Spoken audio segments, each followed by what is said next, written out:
মানুষের কাছে কেন যাচ্ছেন না? তাহলে এত জনপ্রিয় থাকা সত্ত্বেও কারণ ওই একটাই, একটা ভীতি কাজ করে। সেই ভীতিটা কি? ডিপ স্টেটের ভীতি। এখন এই ডিপ স্টেটের ভীতিটা তাকে কে ইনফর্ম করলো? এটা কিন্তু আরেকটা $1 মিলিয়ন কোশ্চেন। এই কোশ্চেনের জবাব আমরা পেয়ে যাব খুব শিগগিরই। তবে আমি এটুকু উপলব্ধি করতে পারি, ডিপ স্টেট এই মুহূর্তে বাংলাদেশে খুবই সক্রিয় এবং খুবই পাওয়ারফুল। আসসালামু আলাইকুম প্রিয় দর্শক, বেগম খালেদা জিয়াকে নিয়ে দেশের মানুষ এখন উদ্বিগ্ন। ওনার স্বাস্থ্য নিয়ে উদ্বিগ্ন, ওনার জীবন নিয়ে উদ্বিগ্ন। এবং গতকালকে এটা নিয়ে আলোচনা করতে গিয়ে আমি বলেছিলাম যে ওনার একমাত্র জীবিত পুত্র তারেক রহমান দেশে আসছেন না কেন? মার কাছে থাকার জন্য, মাকে দেখার জন্য। বলা হচ্ছিল যে বেগম খালেদা জিয়াকে বিদেশে নেওয়া যায় কিনা, কিন্তু এরই মধ্যে আমরা জেনেছি ডাক্তাররা বলেছেন ওনার যে হেলথ কন্ডিশন, তাকে বিদেশে নেওয়াও যাচ্ছে না। তো সেক্ষেত্রে তারেক রহমান কেন আসছেন না, এই প্রশ্নটা সবার মধ্যে আছে। এবং তারেক রহমানের আসার দাবিটা কিন্তু অনেক আগে থেকে আছে, বিএনপির পক্ষ থেকে আছে, দেশের সাধারণ মানুষের পক্ষ থেকেও কিন্তু এটা আছে। এখন মায়ের ঘটনা আরেকটা মানবিক কারণ যুক্ত করেছে।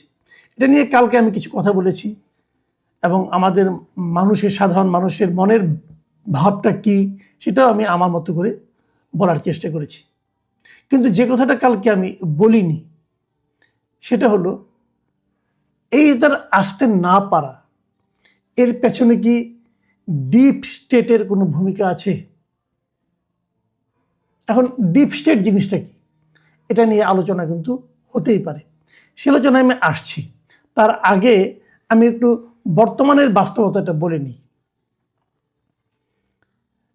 তারেক রহমানের যে পার্টি আছে বিএনপি, সেই বিএনপির নেতৃবৃন্দর কাছে সাংবাদিকরা প্রশ্ন করেছেন যে উনি কেন আসছেন না।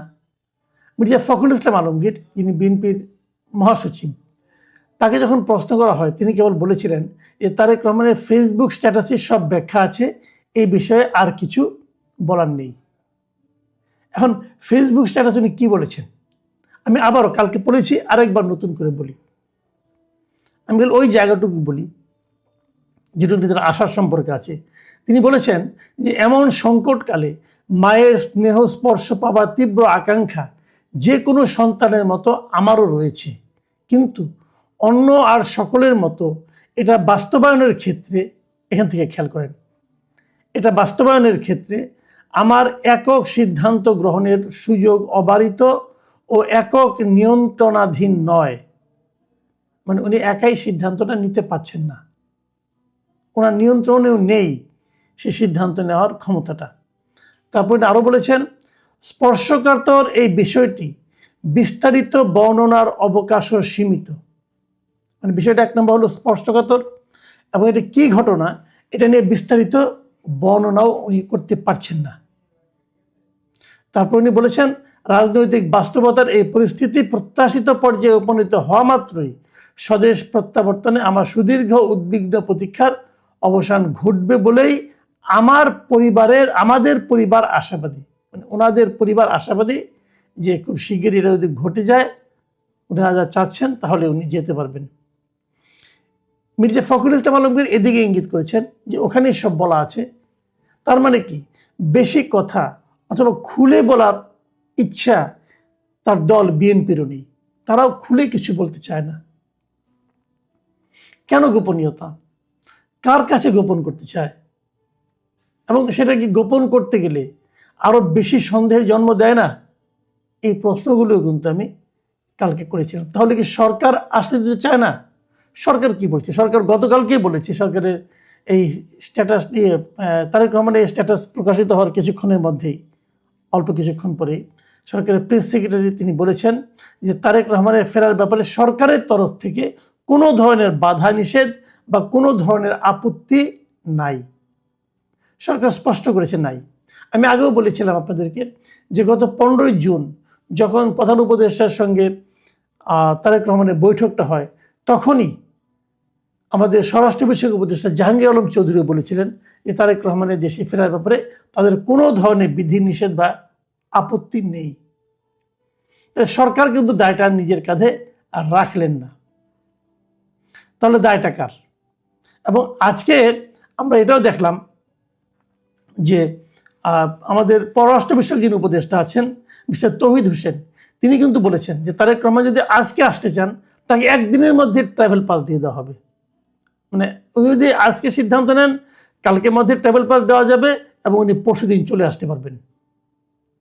ট্রাভেল পাস জিনিসটা কি, ওনার তো পাসপোর্ট 14 বছর 15 বছর আগে গেছেন, 17 বছর আগে গেছেন, কাজে ওনার তো আসার জন্য একটা পাস লাগবে।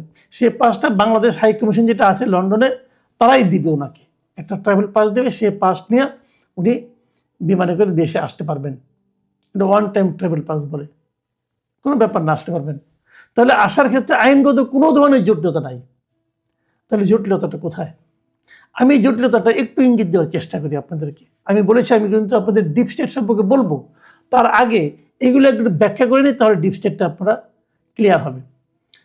কদিন আগে বিবিসি বাংলাকে একটা সাক্ষাৎকার দিয়েছেন শেখ হাসিনার পুত্র সজীব ওয়াজেদ জয়। সেখানে সজীব ওয়াজেদ জয় কি বলেছেন? উনি বলেছেন যে বাংলাদেশের বড় দুটি দলের নেতৃত্বে পরিবর্তন আনতে একটি অগণতান্ত্রিক তৎপরতা রয়েছে। দুই দলেরই নেতৃত্বের পরিবর্তনে বিদেশ থেকে একটা খেলা চলছে। দুই দল মানে কি? দুই দল মানে হচ্ছে বিএনপি এবং আওয়ামী লীগ। বিএনপি এবং আওয়ামী লীগ এই দুই দলেরই নেতৃত্বে একটা পরিবর্তনের জন্য একটা খেলা চলছে এবং জয়ের বিবেচনায় সেটা বিদেশ থেকে চলছে। দেখুন, এই সমস্ত কথার হয়তো আপনারা বলবেন যে এটার ভিত্তি কি, কিসের উপর ভিত্তি করে উনি কথাগুলি বললেন। এখন আমি আপনি হয়তো বুঝতে পারছি না ভিত্তিটা কি, কিন্তু তাদের কাছে তো তথ্য আরও বেশি থাকে। তারা হয়তো কোনো না কোনো ভিত্তির উপর নির্ভর করে এই ধরনের আশঙ্কা করছেন। এই যে আশঙ্কা, এই দৃশ্যমান কোনো ভিত্তি নেই, তারপরও আশঙ্কা করছেন এবং সেই আশঙ্কাকে অনেকে মেনেও নিচ্ছেন। সরকারের কোনো আপত্তি নেই, রাষ্ট্রের কোনো আপত্তি নেই, দৃশ্যমান কোনো ঝামেলাও নেই, তারপরে ঝামেলা একটা থেকে যাচ্ছে। এটা কেন? এটাই হচ্ছে ডিপ স্টেট। আসলে ডিপ স্টেট বিষয়টা কি? আপনি কিন্তু ডিপ স্টেট বলতে খুব বেশি কিছু যে এক্সিস্ট করে, খুব দৃশ্যমান কিছু যে আছে, এটা কিন্তু প্রমাণ করা যাবে না। এটা হলো এমন একটা শক্তি যা গোপন শক্তি, যে শক্তিটা আড়ালে থেকে কাজ করে, যাকে দেখা যায় না কিন্তু যাকে অগ্রাহ্য করা যায় না। যেমন আমি উদাহরণ দিয়ে বলি আপনাদেরকে, শেখ হাসিনা যখন ছিলেন তখন আমরা আয়নাঘর বলে কথা বলতাম। আয়নাঘর দেখা যেত, তখন দেখা যেত না, কিন্তু আয়নাঘরের ভয়টা কার মধ্যে ছিল না বলেন? সবার মধ্যে কিন্তু আয়নাঘরের ভয়টা ছিল। গুম হতো, পুলিশকে জিজ্ঞাসা করতেন, না আমরা তো নেইনি। র্যাবকে জিজ্ঞাসা করবেন, না তারাও নেয়নি। তাহলে কে নিল? কেউ নেয়নি, কেউ স্বীকার করছে না, কিন্তু লোকটা নেই। এটা কে? কোথায় গেল? এই যে যাওয়াটা, কোন ব্যক্তির তাকে ধরে নিয়ে গেলো সেটা ইম্পর্টেন্ট না, কিন্তু নিয়ে কোথায় রাখলো সেটাও ইম্পর্টেন্ট না, কিন্তু এই যে টোটাল প্রক্রিয়াটা, একজন লোক হঠাৎ করে হাওয়া হয়ে যাচ্ছে, এটাই হচ্ছে ডিপ স্টেটের কাজ। ডিপ স্টেট এই কাজগুলি করে, যে কাজগুলো কোনো জবাবদিহিতা নাই, যে কাজগুলো দৃশ্যমান নয়, অথবা কারা করছে সেটা দৃশ্যমান নয়, অথবা যে করছে সে দৃশ্যমান হলেও সে কেন করছে সেটা দৃশ্যমান নয়, অথবা তাকে কেন করতে হচ্ছে সেটাও দেখা যাচ্ছে না। অনেক সময় একজনকে বলা হলো তুমি আমাকে ধরে নিয়ে আসো, সে হয়তো আইন শৃঙ্খলা রক্ষাকারী বাহিনীর লোক, সে যে ধরে আনলো, কিন্তু সে জানে না সে কেন ধরে আনলো, সে জানে না এটা ধরে আনার মাধ্যমে সে কার পারপাস সার্ভ করলো, কিন্তু সেটা করলো।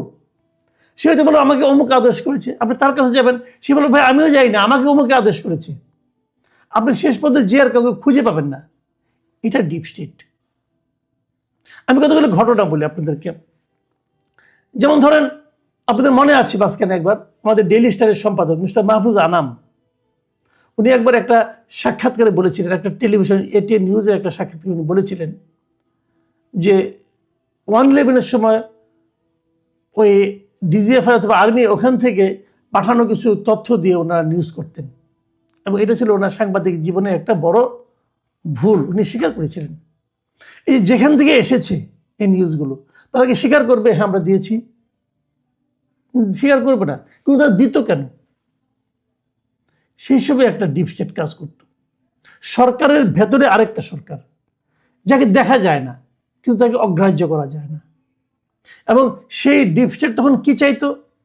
সেই ডিপ স্টেট যখন চাইতো যে -2 ফর্মুলা নিয়ে তারা অগ্রসর হয়েছিল, যে দুই দল থাকবে কিন্তু আওয়ামী লীগের শীর্ষ ব্যক্তিত্ব যিনি ছিলেন তিনি থাকবেন না, বিএনপি যিনি শীর্ষ নেতৃত্ব ছিলেন তিনিও থাকবেন না, খালেদা জিয়া থাকবেন না, শেখ হাসিনা থাকবেন না। বিএনপি এবং আওয়ামী লীগ দুটোই নতুন নেতৃত্বের মাধ্যমে পরিচালিত হবে। আরও যদি আমি সহজ করে বলি, পরিবারতন্ত্র থাকবে না। আমাদের অনেকে আছেন, এই সরকারের মধ্যে অনেক গুরুত্বপূর্ণ ব্যক্তি আছেন যারা নাকি পরিবারতন্ত্রের ঘোর বিরোধী। পরিবারতন্ত্র নাও থাকতে পারে, পরিবারতন্ত্র আমি নিজেও পছন্দ করি না, কিন্তু আমি করি আর না করি তাতে কিছু যায় আসে? এই দেশের মানুষ কি চায় সেটা আপনাকে দেখতে হবে। এখনো দেখবেন একদম গ্রাম পর্যায়ের নির্বাচনে কিন্তু বলা হয় চেয়ারম্যান করা হবে, অমুক বাড়ির ছেলেটা করতে হবে, অথবা অমুকের নাতি অমুকের ছেলে সে প্রেসিডেন্ট ক্যান্ডিডেট হচ্ছে, সে হয়তো চেয়ারম্যান ক্যান্ডিডেট হয়েছে, সে হয়তো কোনো একটা ক্যান্ডিডেট হয়েছে। ওই বাপের পরিচয়ে কিন্তু অনেকে ইলেকশন করে এবং জিতেও যায়। এটা কিন্তু এক ধরনের পরিবারতন্ত্র। পরিবারতন্ত্র আপনাকে খুব সহজে অভ্যাস করা যাবে। ভারতের দিকে তাকিয়ে দেখেন, রাজীব গান্ধী, সোনিয়া গান্ধী এরা কোথেকে আসছে? গান্ধী ফ্যামিলি থেকে তো আসছে না। কিন্তু পরিবারতন্ত্র কিন্তু আছে, কিন্তু আমাদের এই সাবকন্টিনেন্টে পরিবারতন্ত্র অনেকটা প্রভাবশালী। কিন্তু অনেকে মনে করেন যারা নাকি পাশ্চাত্য শিক্ষায় শিক্ষিত, তারা মনে করেন পরিবারতন্ত্র রাখা চলবে না। সেই জন্য তখন -2 করা হয়েছিল, এবং -2 কারণে ওটা কিন্তু ডিপ স্টেটের একটা প্ল্যান ছিল। সেই প্ল্যানটা ফেল করেছিল। কেন ফেল করেছিল? ফেল করেছিল এই কারণে যে এদেশের সাধারণ মানুষ সেটাকে মেনে নেয়নি। তো এখন কি আবার ডিপ স্টেট সেটাই চাচ্ছে, যেটা নাকি জয় বললেন যে একটা -2 ফর্মুলা আবার চলছে নতুনভাবে। আগের বার যে ভুলগুলি তারা করেছিল সেই ভুলগুলিকে শুধরিয়ে তারা আবার নতুনভাবে একটা -2 ফর্মুলা করছে, হতে পারে। এবং ডিপ স্টেটকে তাহলে কি চাচ্ছে? এই যে আওয়ামী লীগ তো এখন নাই, যদি ইলেকশন হয় আওয়ামী লীগ নাই, এবং যদি ডিপ স্টেট যদি তারেক রহমানের ফেরত আসাটাকে পছন্দ না করে, তাহলে বিএনপি কোথায়? তাহলে ক্ষমতায় কে আসবে? এ সমস্ত কিন্তু নানা ধরনের প্রশ্ন আসবে। তাহলে কি ডিপ স্টেট অন্য কোনো শক্তিকে চাচ্ছে ক্ষমতায় আনতে? সেটা কি কোনো পলিটিক্যাল শক্তি? পলিটিক্যাল শক্তি হচ্ছে আর কোনো শক্তি দেখছি না আমরা জামাতে ইসলাম ছাড়া। তাহলে কি ডিপ স্টেট জামাতে ইসলামকে সাপোর্ট দিচ্ছে? অন্তত পক্ষে তাদের যে মূল লক্ষ্য যে পরিবারতন্ত্রের বিনাশ করা, তাকে সেটা করতে যাচ্ছে। দেখুন, পরিবারতন্ত্রের বিনাশ যখন বলা হয় তখন কিন্তু আরেকটা কথা আসে। দেখুন, আওয়ামী লীগের পরিবারতন্ত্র তো এখন মোটামুটি নাই। শেখ হাসিনার পর আর জয় রাজনীতিতে আসবে এমনটা শুনিনি, পুতুলও আসবেন কিনা জানি না। ওখানে খুব একটা ভালো, আর আওয়ামী লীগ নিজেরই অবস্থা ভালো না। আর বিএনপির যদি তারেক রহমান না থাকেন তাহলে আর থাকবেটাকে? খালেদা যেহেতু অবস্থা, শরীরের শারীরিক অবস্থা খুবই খারাপ, তাহলে এখানেও কিন্তু পরিবারতন্ত্র একদম নিশ্চিহ্ন হয়ে যাচ্ছে। তাহলে এটাই কি লোক? এই জন্যই কি এটা শেষ পেরেকটা তারেক রহমানকে আসতে না দেওয়া? এটাই কি? আমি জানি না। আমি কিন্তু অনেকগুলো প্রশ্ন করলাম, এবং এই প্রশ্নগুলির মধ্যে আপনার উত্তরটাও পাবেন। একটু ঠান্ডা মাথায় চিন্তা করুন। তা না হলে আপনি ভাবুন তো, আপনি তারেক রহমানের জায়গায় নিজেকে বসিয়ে ভাবুন, আপনি কি করতেন? ধরেন আপনি ডিপ স্টেট বুঝেন না, কোনো ষড়যন্ত্র তত্ত্ব আপনার কাছে নিয়ে গেলে আপনি শুনলেন না, জানলেন না, তাহলে আপনি কী করতেন? আপনি চলে আসতেন। কারণ আপনি দেখতেন যে দেশের এই মুহূর্তে তার তো সবচেয়ে বড় পদে তার যাওয়ার ব্যাপার, সবচেয়ে ক্ষমতাবান ব্যক্তি হওয়ার তার সুযোগ। এই সুযোগকে তিনি কেন দূরে থাকছেন? এই সুযোগ থেকে